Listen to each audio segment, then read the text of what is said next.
Hello, ladies and gentlemen. We are going to take a look at graphing sinusoidal functions. So my hope is that this video will answer some of your questions and help keep you moving forward, right, as we continue through this unit. So we're going to do a couple of things here. Today I'm going to talk to you about the period of the function for sine and cosine and how to calculate that. And then we are going to do a little graphing from an equation and then also writing an equation from a graph. And then I'm going to lead you into a little bit of work you're going to be doing on some application problems.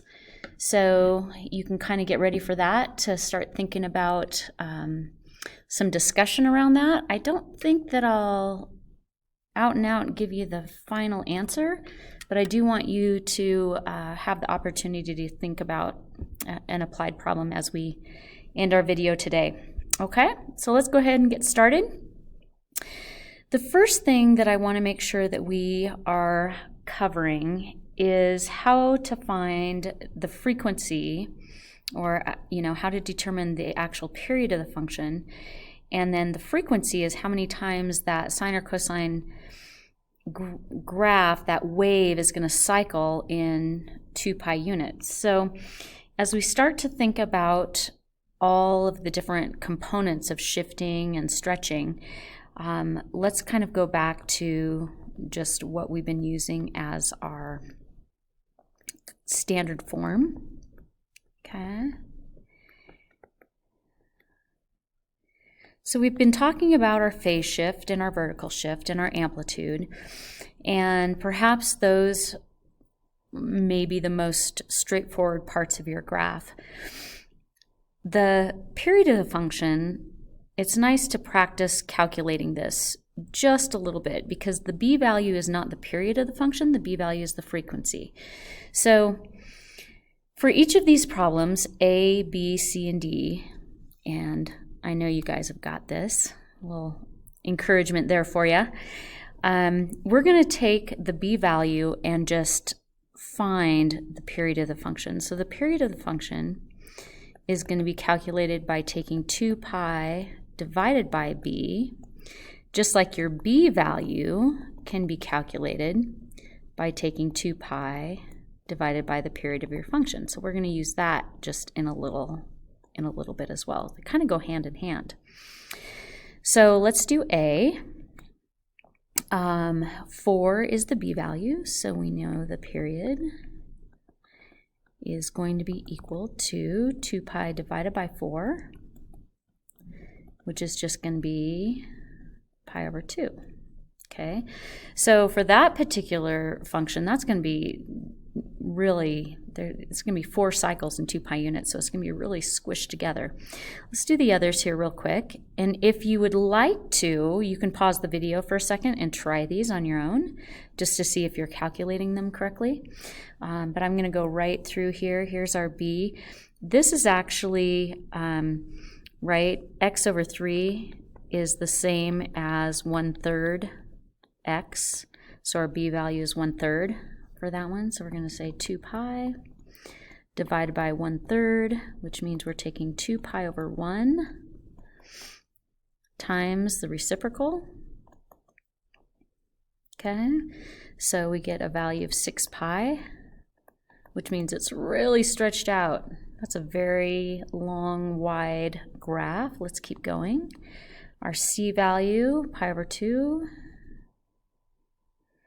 Okay, so we're going to take 2 pi and divide it by pi over 2, which is the same as 2 pi over 1, times, because we're dividing, right, 2 over pi. Pi's cancel, and we get 4. So be watching out for that. Okay, the period doesn't have to have pi in it. Remember, pi is just 3.14, so you can have just a unit number to represent the period of the function. That would be like maybe in an applied problem that you make 1 revolution in 4 seconds, right? And that is the period or the time it takes to go around 1 full revolution. So that can happen, so that's all right. And then D, it looks like 2 pi over 7. So again, 2 pi divided by 2 pi over 7. Hopefully you guys are getting the hang of how we are doing and working through this dividing by a fraction. 7 over 2 pi. So again, here the period is 7. All right, how'd we do?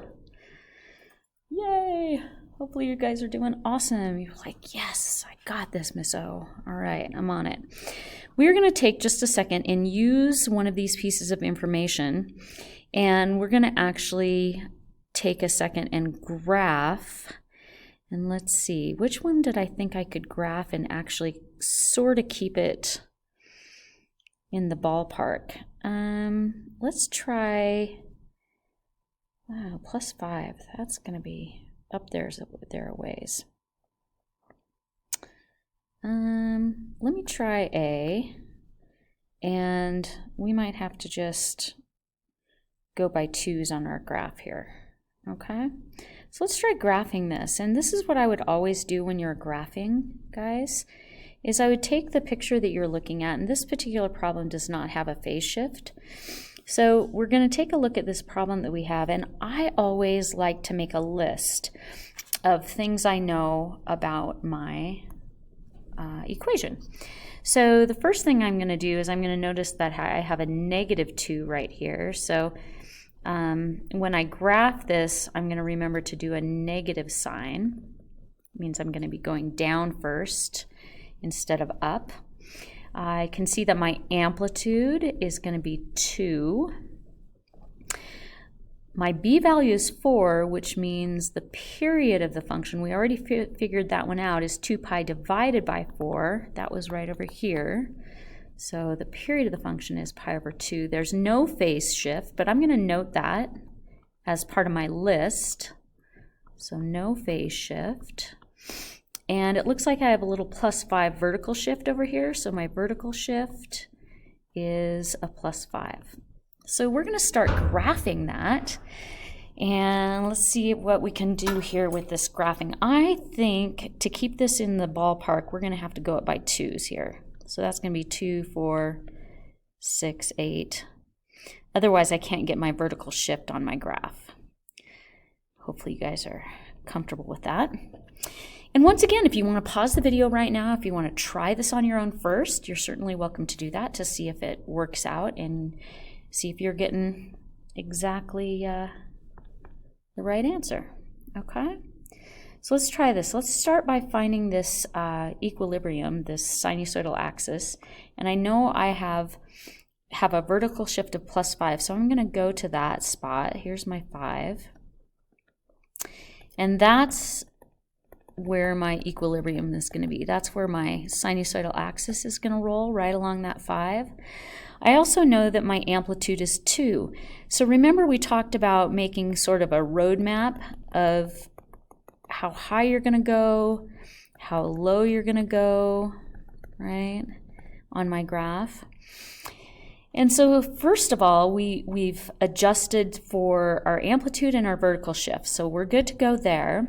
It looks like I have to complete one entire, there's no phase shift, so I don't need to worry about that, one entire cycle of a sine curve in pi over 2 units. That means it needs to end like right there. It's going to be super skinny.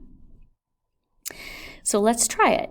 Now remember, this is a -2, right? -2 sine theta. So rather than going up and then back down, I'm going to be going down. And I want to put my 5 key points on here. Remember, this is all going to involve a lot of symmetry.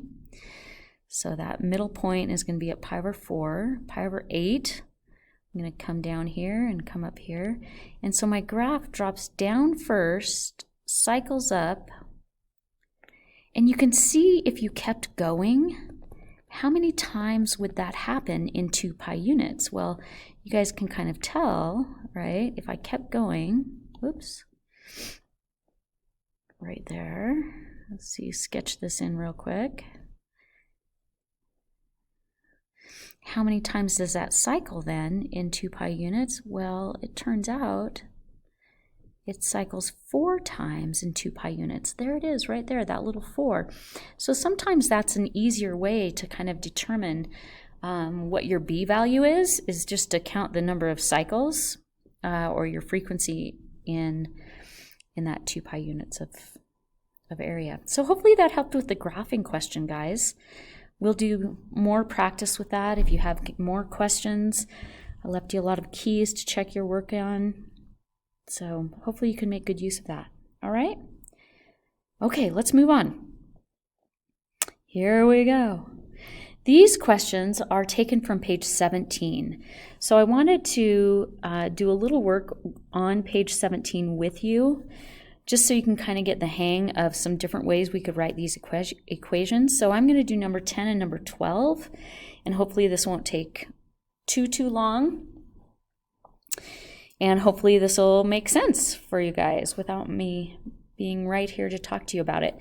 Again, my thing is make that list. Let's figure out things here. Let's figure out if there's a vertical shift. Let's figure out if there's a phase shift.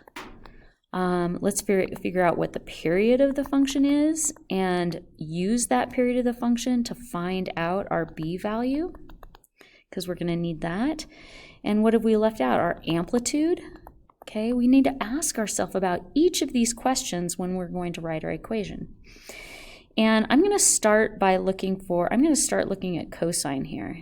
This one looks like a good one to start with. So I'm going to look for my cosine curve, because the objective is to be able to write your equation in terms of sine and in terms of cosine. So you want to be able to do both. So I see in 2 pi units that this cosine curve has a period of 2 pi. So the period is equal to 2 pi.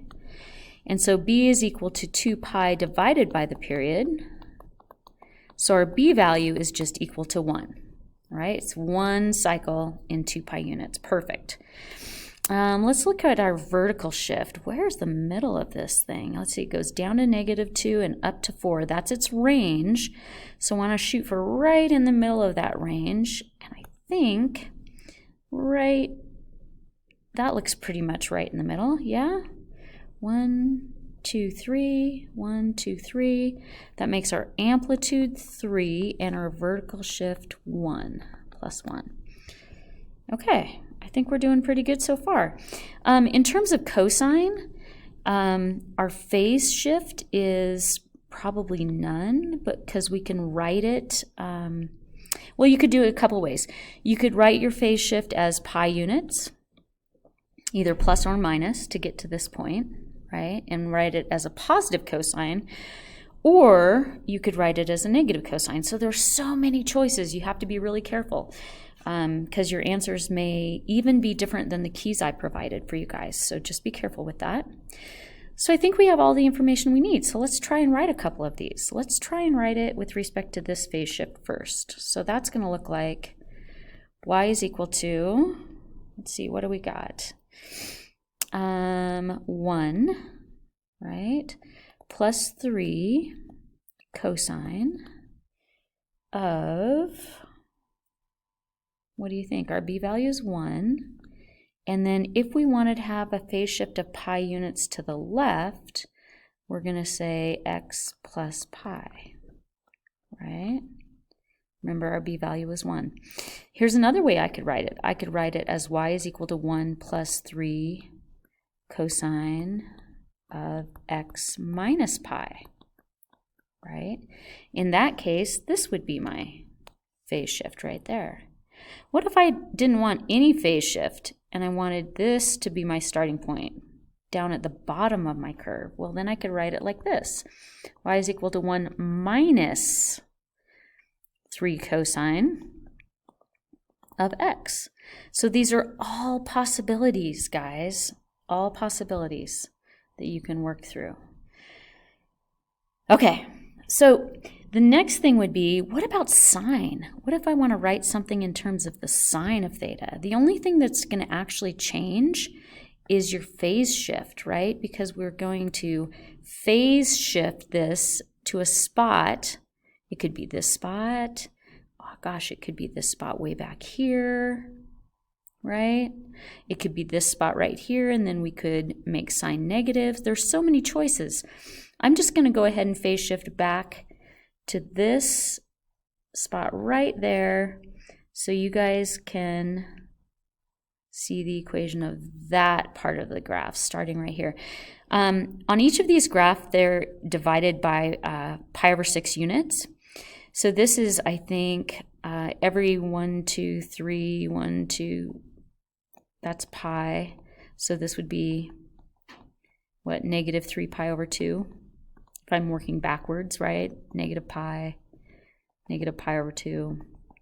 So that's going to be the phase shift I'm going to use on this one. For sine, I'm going to use a phase shift of negative 3 pi over 2. So really everything stays the same on your equation.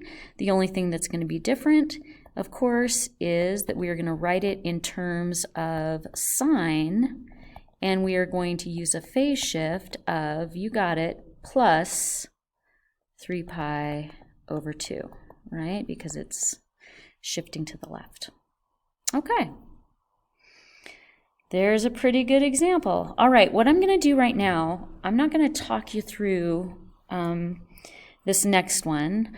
What I'd like you to try is I'd like you to try to stop the video, try the problem, and then turn the video back on for a couple of different varieties of equations. Okay, so this is the problem I want you to try. It's on your workbook. It's page 12. It's kind of a tricky one. I will say that I do believe the graph comes up. Again, like we're going to start it here and end it here at 2 pi. I think it's supposed to be like that, but I think the graph got a little wonky in the printing process. This is a tough one because it's hard to count, so I blew it up so we could see it better. So try this one and then come back to me and I'll show you the answers. All right, we're back. All right, I have made my list. Hopefully you guys have made your list. I just wanted to tell you a couple things here. When I calculated this particular B value, I went ahead and just, because it was hard for me to see how long one cycle was. Each cycle was pi over 2 units, by the way. So I just counted how many times, 1, 2, 3, 4 cycles in 2 pi units, and that is a fast way to get your B value. All right. Remember, the other way is to take your 2 pi, divide it by the period of the function, which is pi over 2, and you're going to get 4 in exactly the same way, because this will be 2 over 1, 2 pi over 1, and then times 2 over pi, pi's cancel, and you're left with 4. Okay, a couple ways to get that. Now, with regard to the phase shift, you have to imagine there's so many ways to write this function, right? We can pick a whole bunch of different phase shifts. I picked none for sine, and then I picked just a quick little cosine move to pi over 6. So I got these two equations for this problem. I got y is equal to negative 2 plus 2 sine of 4x. So I had no phase shift with my sine function. And then for my cosine, everything kind of stays the same. Cosine of 4, but then I have a little phase shift to throw in there of a minus pi over 6. So I get a little movement to the right. All right, hope that went well for you guys. Later today, you are going to be working on, as a group and with your partners and with the people in your class, this question about a Ferris wheel. And what I want you to do, everyone is going to get this handout. What I'd like you to do is work together on this. And please remember that the Ferris wheel cannot go below the ground. That would be just a disaster for everyone. So make sure you get your ground on your graph. That's a good starting place. And then also pay attention to the information that is given and work together to draw a really great graph before you start to try and answer the questions. All the answers for these questions are provided in a key for you in Schoology, so hopefully that helps. But use some time and enjoy working with each other on deciphering all of this information so that you can make a good graph of your Ferris wheel ride. All right, guys, that's it for me. Get to work. Have a wonderful, wonderful rest of your day, and I'll be seeing you soon. Take care.